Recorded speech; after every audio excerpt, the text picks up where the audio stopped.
সবেমাত্র খাওয়া দাওয়া কমপ্লিট করে এসে বসলাম। বসে দেখছি যে বিছানার এক সাইডে অনেকগুলো জামাকাপড় জড়ো করা। তো সেটা দেখতে ভালো লাগছিল না। আর আমার না একটা ভীষণ বাজে হ্যাবিট হয়ে গেছে, আমি সন্ধ্যাবেলা জামাকাপড়গুলো এনে বিছানার পাশে রেখে দিই, তখন আর ভাঁজ করি না। কারণ তখন শুয়ে বসে থাকি, তাও না ইচ্ছে করে না।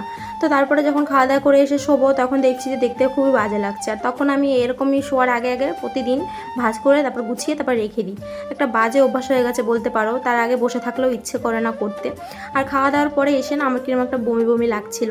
আর তার জন্য তোমাদের দাদাভাই সবসময় ঘরে হজমলা এনে রেখে দেয়। এটা হচ্ছে তোমার ঝাল ঝাল ওটা, কিন্তু আমার বেশি পুদিনার ফ্লেভারটা ওইটা বেশি ভালো লাগে, কিন্তু ওটা এখন নেই।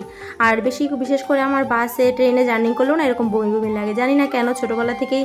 তারপরে মাছ ডিম মাংস এগুলো খেলেও একটা বমি বমি লাগে। তাই আমি সবসময় হজমলা ঘরে আমার পার্সে সবসময় রেখে দিই খাওয়ার জন্য, যাতে শরীরটা সুস্থ থাকে। তার জন্য এখানে খেয়ে নিচ্ছিলাম। আর তারপরে অনেক রাতও হয়ে গেছে, তাই ভাবলাম এখন বিছানা গুছিয়ে টুছিয়ে শুয়ে পড়ি।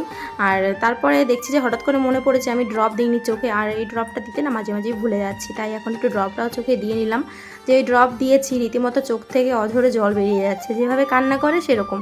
তো ভাবলাম যাই হোক, এবার শুয়ে পড়ি লাইট বন্ধ করে, তাহলে আর সমস্যা হবে না। তাই এবার শুয়ে পড়বো।